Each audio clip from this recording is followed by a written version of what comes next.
This episode of the Southwest of Center podcast is being brought to you by our exclusive sponsor, Cochise Country Music Festival, March 20th through the 22nd at the Forever Ranch in Benson.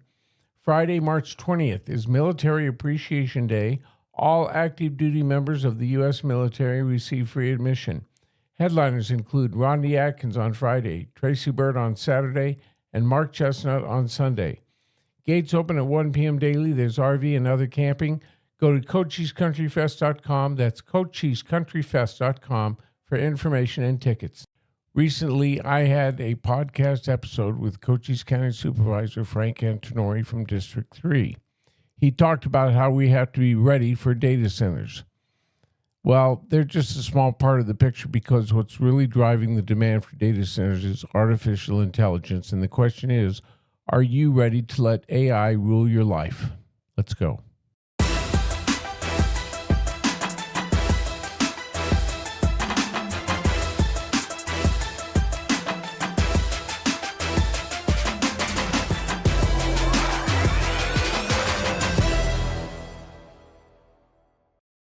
Hello, everyone. Welcome back. I am your host for this episode of the podcast Southwest of Center, Jeff Oldsfather.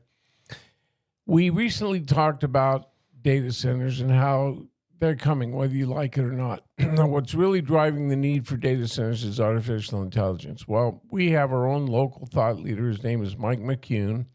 He is a social media guru who literally reaches millions of people from his location here in Benson. Mike, thanks for joining me. Oh, thanks for having me, Jeff. It's good to be back. Good. So about the fourth time. So we had a podcast with Frank Antonori that you actually posted on. You talked about what's really driving data centers and the fact that they are going to come whether we like it or not. But you really kind of put an interesting twist to it, talking about dominance, global dominance. Right. You want to start that? Sure. So there's a pattern to everything that's taken place, especially since Donald Trump became in office. And if we just take just a brief break just to look at the Iran war, right? So in wars previously, we would have expected, years of battle and lots of lives lost. And what we were witnessing over there is complete dominance over Iran in a series of just days and even in a few weeks. So that change is related to AI. And that same change related to AI is being used by our enemies all over the world. So the biggest challenge that we faced, for example, in Iran was their AI-driven drones. And so It's still a challenge. It's still a challenge, absolutely. And will always be. Yeah, and so the key is when we realize that there are enemies looking for that global dominance, we have to ensure that we stay on top. And that's where all of this new drive that you've seen has taken place since Donald Trump took office because, who was Donald Trump's biggest buddy before the big crash was Elon Musk, one of the founding fathers and creators of AI, and he's had some strict warnings about what's going on and the dangers of AI and what's going on around in the world and why we have to be the ones at the top. And so that's where this big push has come from Donald Trump has been getting all these large companies to move their plants here to the United States. And of course, data centers are part of it. Mike, I want to set the stage for this a little bit by putting it in context. Donald Trump talks about when the Iran war will be over, right?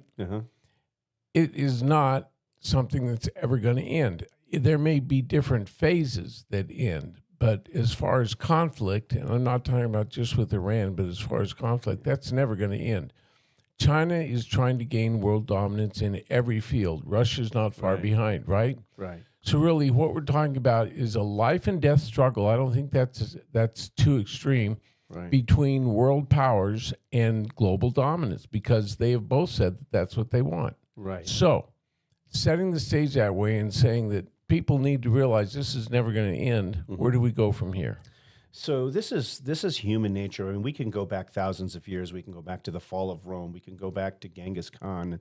We can travel history, and throughout history, it is human nature to dominate. That's just the way that it is. And there's a lot of reasons for that. Fear can be tied into it. You know, we have two countries facing one another, and they feel like, oh, if we just had control over here, we're going to be safe. Well, and let me let me jump in. What about those coexist bumper stickers?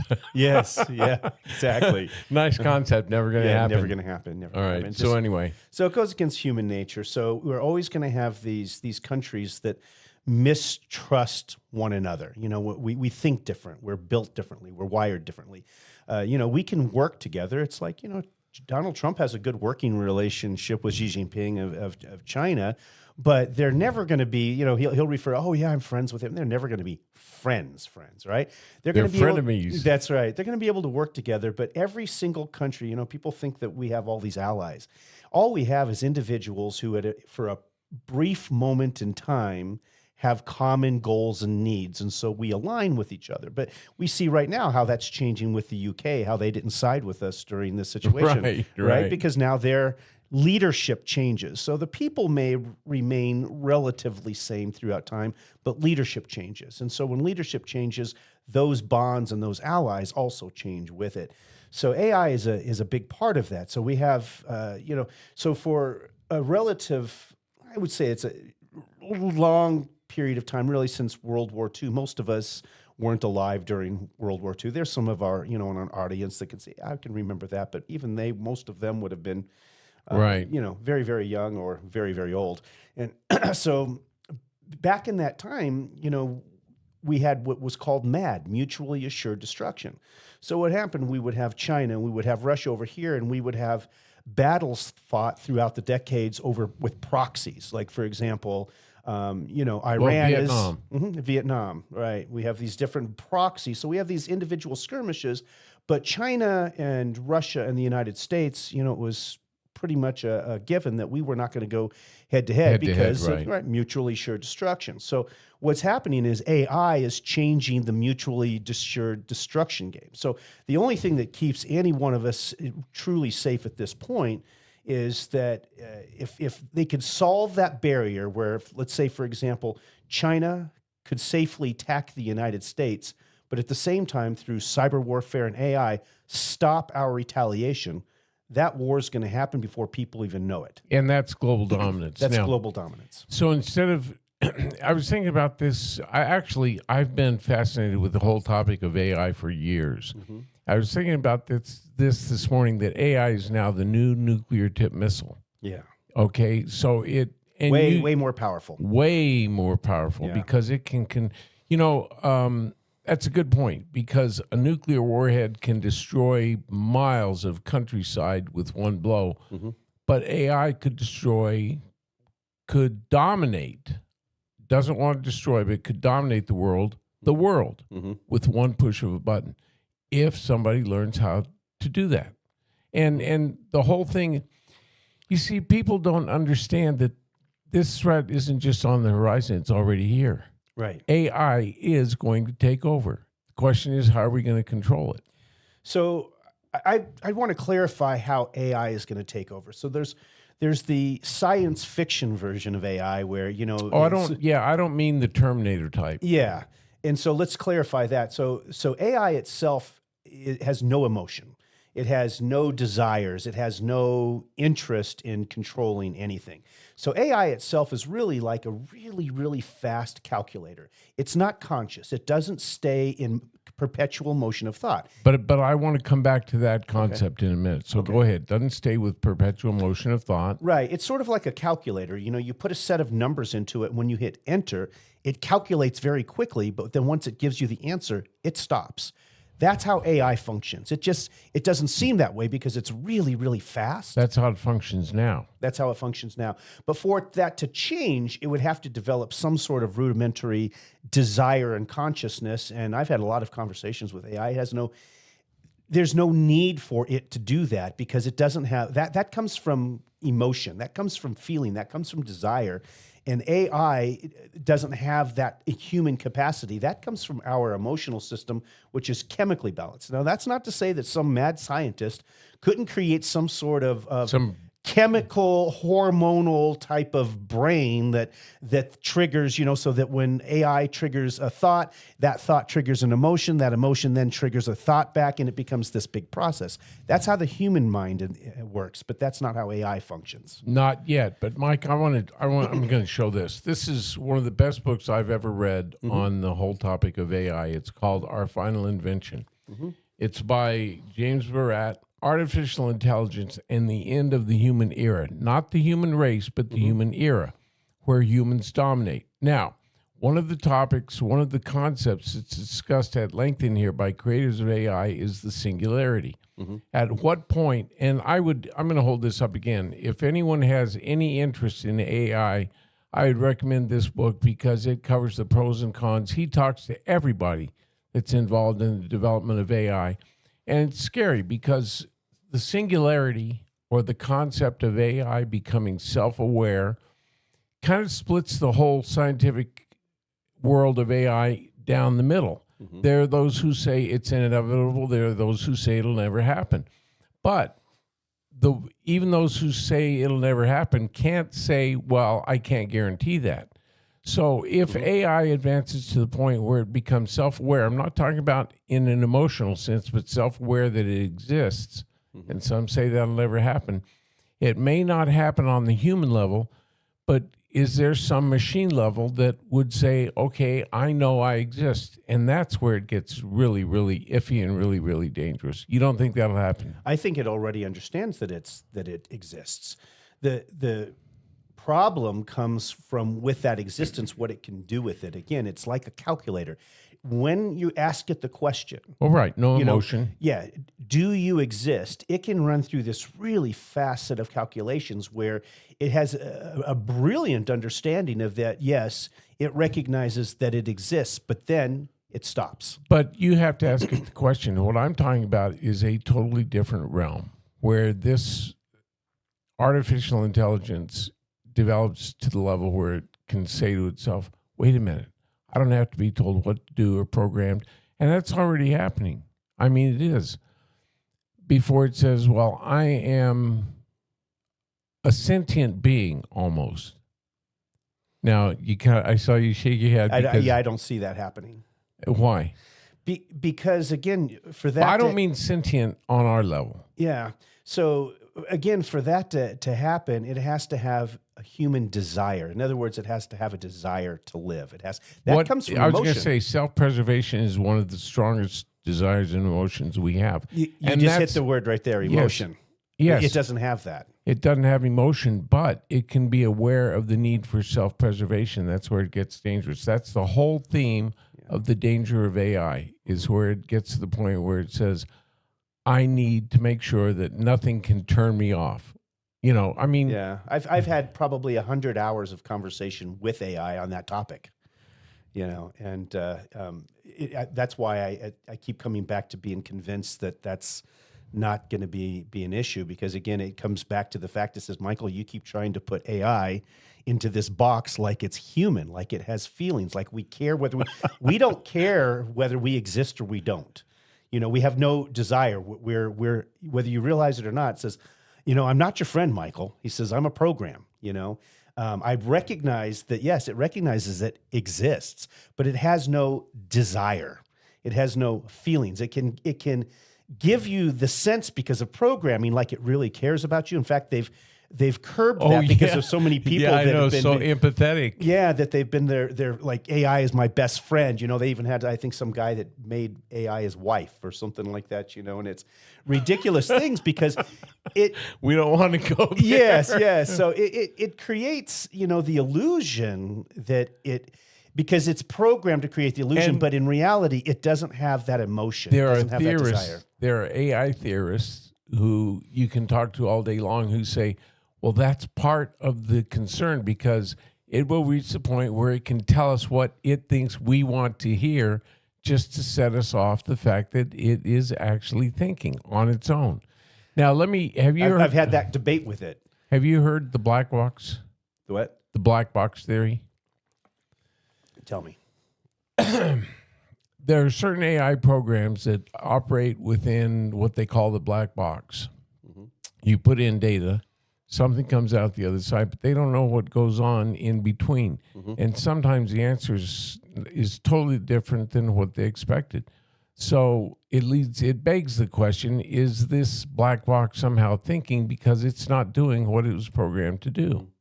We could go on. I'm glad actually we're having this debate because on the one hand, it makes perfect sense. On the other hand, the more I read about it, and I haven't had very, very many conversations with AI. I use it as a tool. But to me, it has no place in a conversation. I'll use it as a tool, but I don't want to converse with it. Yeah, I agree. I don't converse with it like we're friends, but I'm trying to learn and see what its capabilities are, and again, it comes back to the overriding thing that we still try to. It's sort of like God. We sometimes say that mankind was created in God's image, but how many of us try to put God and create God in our image?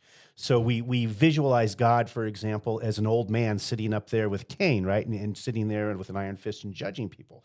So that's human nature, is to try to put everything into this box. Yes. So this is what we're doing. I agree with that. This is what we're doing with AI. But again, it comes down to that concept that no matter how great of a thinker it is, it doesn't have desire. It doesn't have feelings. And no matter how it can recognize that it's a thinking being, thinking alone, it's a feeling thing that gives us desire to want to not die. Well, that self-preservation doesn't come from thought. You take away, for example, let's talk about a sociopath or a psychopath, right? These are people that have no emotion, no empathy, right? So they can go out and do horrific things with no fear of getting caught and dying.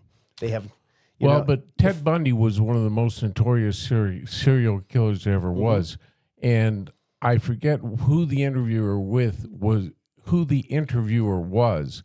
but Ted Bundy told this interviewer, who was one of the many people that were trying to learn more about him before he was executed, that he didn't want to die.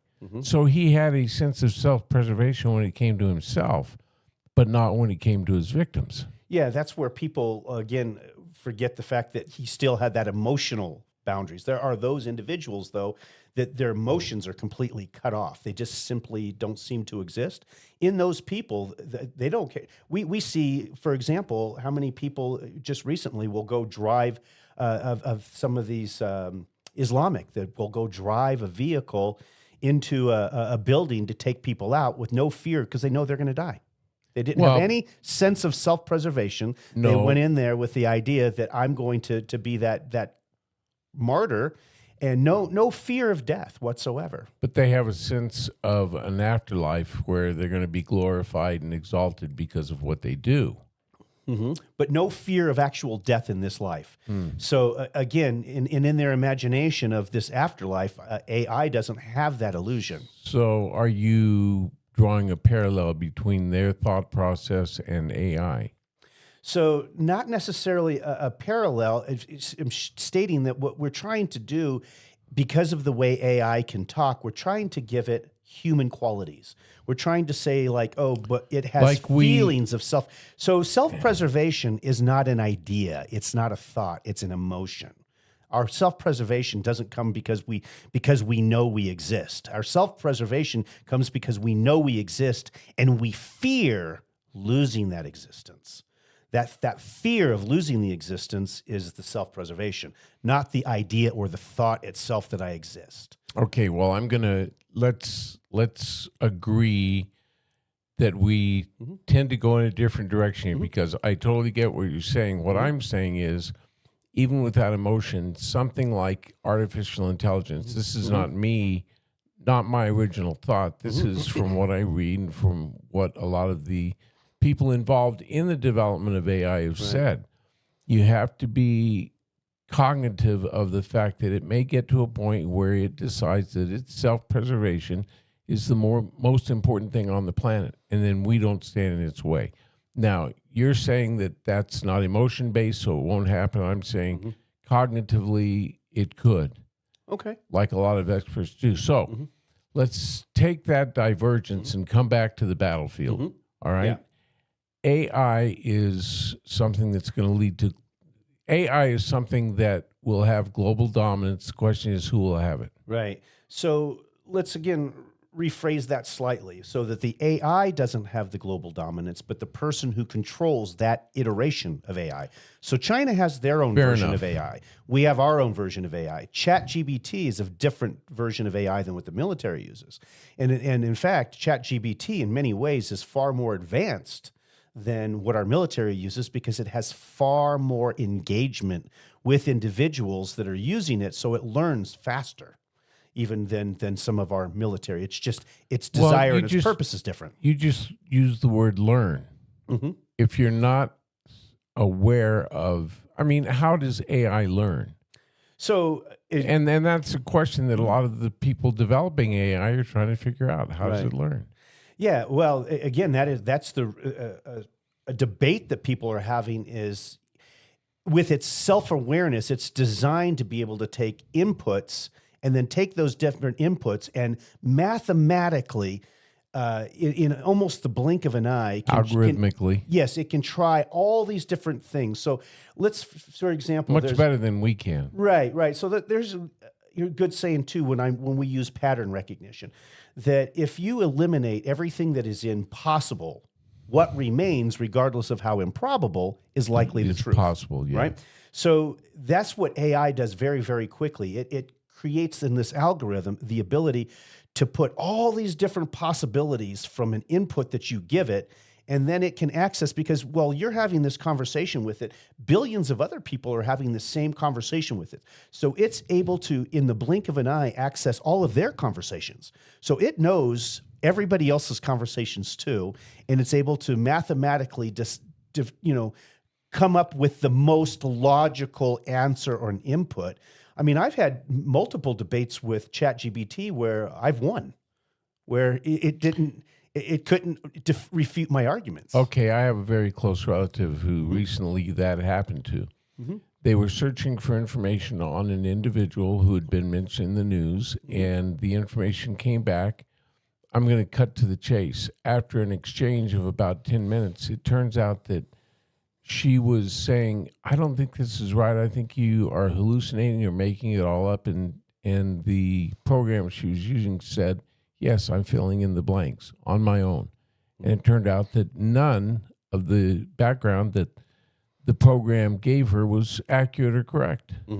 So and I think developers use the term hallucinates or hallucination. What happens there, Mike? So it looks for patterns. It's like a puzzle. Imagine a puzzle. You got a puzzle. It's got 5,000 pieces. Now you put 4,000 pieces of that together, but there's still 1,000 pieces missing. So now you have this powerful AI computer that looks and says, okay, what possibilities are there left for those 1,000 Missing pieces that would make that picture look accurate? So that, is there other versions? Is there only one, for example? Is there only one option to complete that puzzle and actually have it look like a real puzzle? Or are there many options that you can rearrange different pieces and create a whole new picture that on its own also looks like it could be accurate? What if that is not a puzzle that the AI is looking at, but a battlefield, and it says, gee, I got to fill in these pieces, and the end result is destruction of everything? Oh, that's exactly what's taking place. That's what China's trying to do.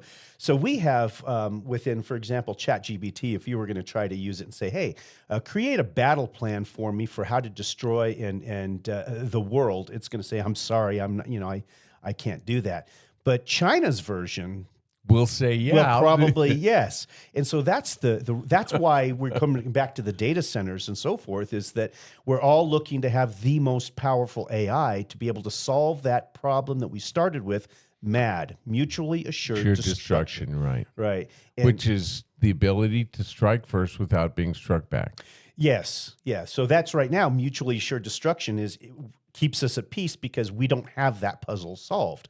But if at any particular time, China, for example, I mean, they're not building this mass military out of the goodness of their hearts.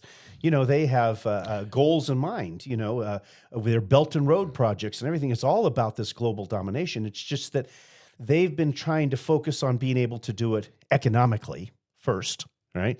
while they're building their AI and their military and so forth. But if any time that particular thing comes together and they say, we've solved it, we can now attack the United States and they can't attack us back, they would immediately take that position because they see themselves as the good guys. Yeah. Right? Every nation sees themselves as the good guys.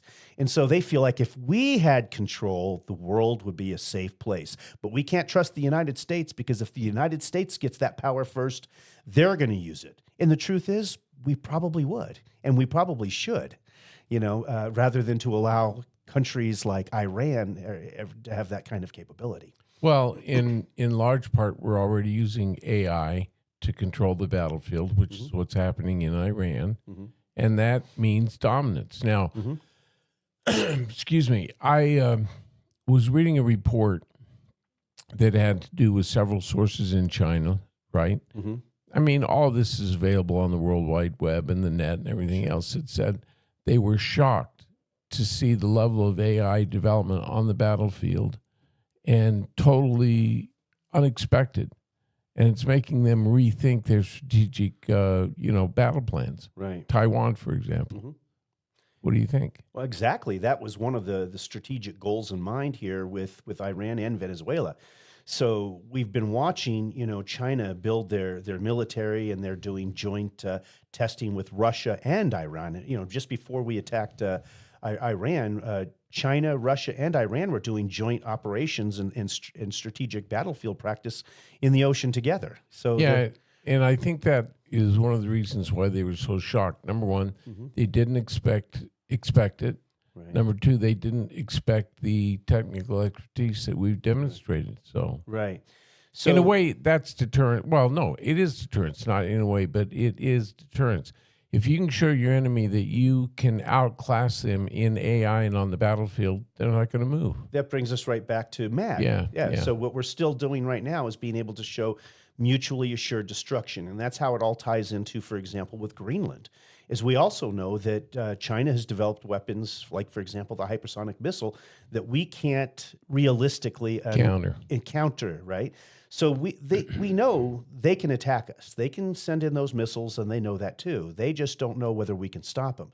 So on one hand, we're working double duty. We're trying to be able to show this is the power we have. So if you think you can attack us and you can't stop us, watch what we just did.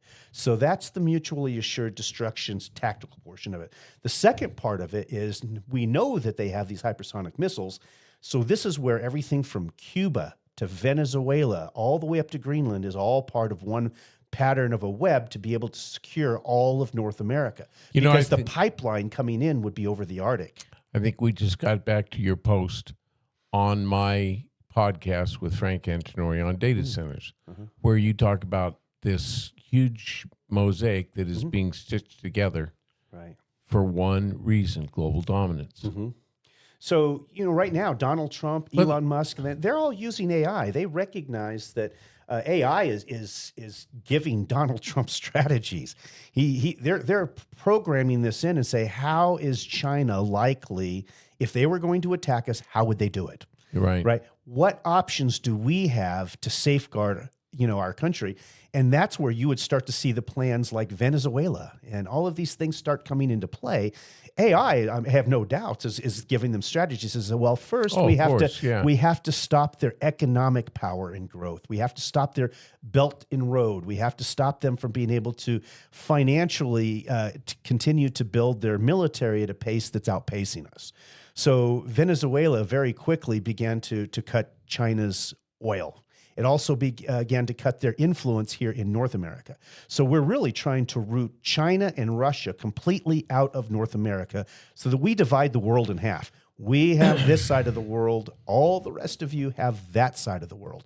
So as long as we can build technology that can stop their hypersonic missiles before it can travel across the globe, then we begin, once again, to create mutually assured destruction. That's why I say this is never going to end. It's never going to end. People think and 99% of the population out there, I don't care what country you go to, are going to say, oh, well, the bombing stopped, it's all over. No, it's just beginning. Yeah. In fact, you can look at the modern battlefield right now and understand this is not the end of an era. It's the beginning of a new era.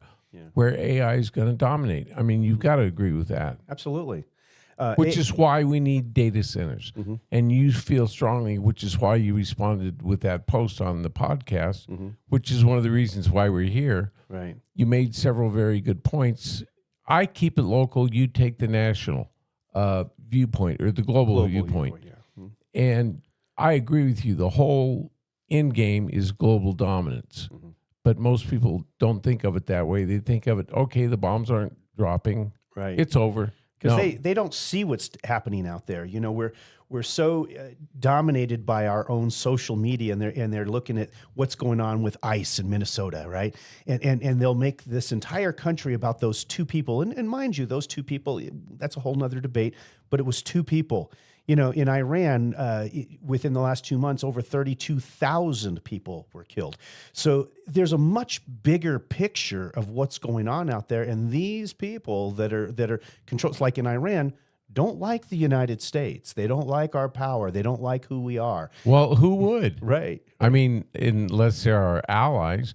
But, you know, the 32,000 you talk about, if you're really cynical, you can say they are part of the test. They're part of the strategizing. They're part of the experiment. And they are. Unfortunately, we all are at this point with AI. Yeah, I'm being really cynical, but I think there's a lot of truth to that. Well, there's a uniqueness about the data centers that separates human consciousness.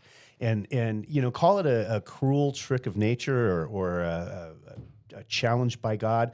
One of the things that separates humans from what we're seeing with AI is that when we die, when we pass on, we don't pass, you know, on our wisdom, you know, through genetically to our children or anything else. Every single generation has to start has again. to relearn, Has to relearn, and that's why this is going to be perpetuated forever and ever, because none of our wisdom passes on in our genetics. We start scratch. But the data centers, AI will continue to learn and to grow and to develop, and it will never forget or lose who it was. I mean, it's like we don't remember. You know, we can read history books, but we can't experience what our founding fathers experienced, right? Right. We have to sort of relearn on a very, very minute level because, again, it's only in words and history, not from their actual speech, not from their actual presence, not from what they thought and felt at the time in real life experience. You know, we'll never have that. But AI has that. From the moment it was created, every bit of information, it gets stored in those data centers. So it continues to grow and it continues to remember. It doesn't lose what humans lose when we pass on. All that information is lost, and the next generation starts from scratch without the wisdom of the previous generation. So now we have an AI that's so powerful in a whole new generation of people that are just as ignorant as the previous generation, trying to control a massive power. And that's where it becomes really, really dangerous because technology outpaces the wisdom of the human species. Well, there's a certain amount of generational learning, though, I would argue.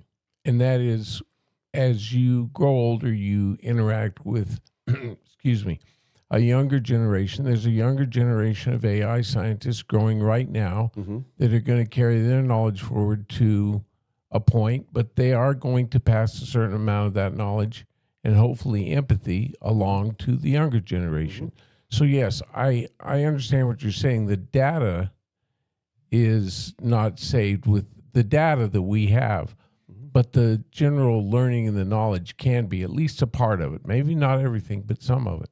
Yeah, so you give it back some of it, but because it doesn't have all of it, it now takes that data. This is why we have so much problems with communication between generations and so forth, is we say something from our experience and we assume that when we say it, that's irrelevant. What they're hearing. Yeah, it's irrelevant to them. So they take that little piece of information, but now they have corresponding bits of information that they're taking your information and they're creating a whole new vision and idea.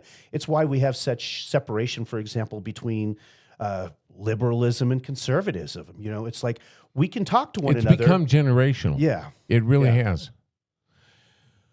So are you hopeful? I'm always hopeful. I'm an optimist. Well, like I said, with this book, it says the end of the human era, but not the end of humanity. What do you think? Yeah, I think when you look at eras, I mean, for example, the World War II era, the World War I era, the Founding Fathers, Revolutionary era. Eras change, but humans will continue. So I don't see this as going to be something that's going to wipe out humanity, but the globe can change. In other words, let's say, for example, China was to win this war. We may have a future where the entire world speaks Chinese. Yeah. So the people will continue. They're not going to wipe out all of existence, but there will be a lot of people. There's going to be continued wars. There's going to be continued death. All of these things continue because that's part of the human genome. On that note, I think I will say we're in total agreement. Mm-hmm. I'm optimistic about the survival of humanity, but maybe not the survival of what the book refers to as the human era, where we like to think we're in control. Mm-hmm. Do you think we'll stay in control, or there's going to be a point where none of us are? So here's what, I actually had an interesting discussion with AI on this topic. And this is where I'm now more I'm jealous. concerned. You'd rather talk to AI than me. No, but it tells me what it patterns see. So when I ask it, I talk to AI just like I actually think. I think in patterns. I don't think I try to take the emotion out of any particular thing that's going on. I know. And reverse engineer patterns. I know. And that's probably why I think a lot like AI, because AI is about pattern recognition. Well, it's one of the reasons why I like to have you on, because you bring a totally different perspective to the thought process. But anyway, proceed. So what is more likely to happen is humans have a tendency to be lazy, right? If this is why this I've never been lazy. Our generations change, but this is what, for example, I mean, we have a very highly dependent world, right? This is what a lot of our own issues are in our country is we have one particular group of individuals that want to make everybody dependent, and we have a lot of those individuals that are fighting to become dependent, right? Mm-hmm. So this is what happens is that this technology is going to, it's going to be more and more difficult to create jobs for people. There's very likely going to come a time in society where everything is just sort of like socialism. It's everything is handed. Everybody gets a certain amount of this. You get a car. Everybody's got the same car. Everybody's got the same apartment, but you don't have to work, right? And what'll happen is there'll be a certain sense of a new generation that grew up in that. They never experienced anything different, so they'll accept it. In fact, the very idea of saying, no, we're going to give all this up. We're going to fight against AI because we want to have to go back and dig ditches, right? Well, they're not going to want to do that. No, and I'm glad you brought that point, because that brings the thing full circle. Mm-hmm. I said at the beginning in the intro, are you ready to let AI control your life? And what you just talked about is exactly that. Mm-hmm. AI will take care of all of our needs, all of our desires. Mm-hmm. In effect, it will control us. Mm-hmm. And people have to be aware of that. And that's a decision somewhere along the way that some are going to make and some are not. We're seeing it already in colleges where, you're given a job of writing a term paper, right? Yeah. Where you used to have to go out and research and read and study and then write that paper. The Dewey Decimal System. Now they just go to ChatGPT and says, hey, I was told to write a paper on this. Write it for me. Yeah. And write it in my own personal tone. Add something different. Make it different than anybody else's, right? So it's not plagiarism. And it can do it. Oh, it can do it instantly, yeah. And then they turn that in, but they didn't learn anything. Their brains become mush. It becomes weak. They don't think anymore.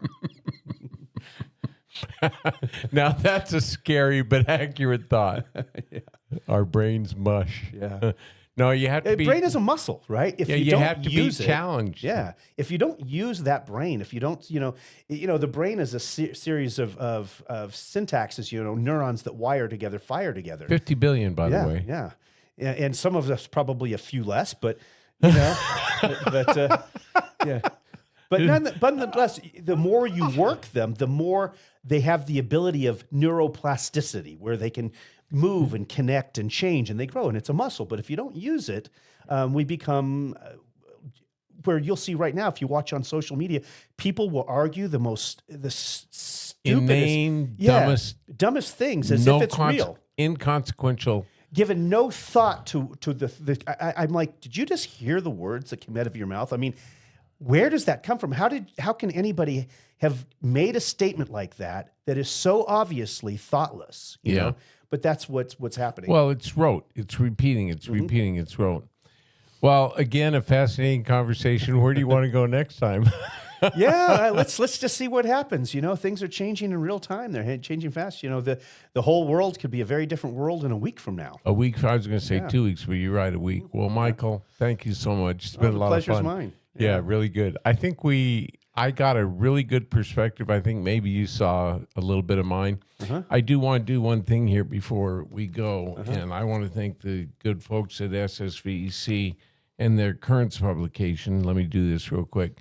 They did in this March issue of Currents magazine, they did a little profile on the podcast. That's a good-looking fella right there. I don't know who the hell that is. I have changed my shirt. Anyway, thanks to the folks at SSVEC, and thank you also Larry Scott and Eric Peterman at SSVEC for this. And if you want to bring in your copy, I'll sign it. I'll do that. All right. So one other thing. That's the book.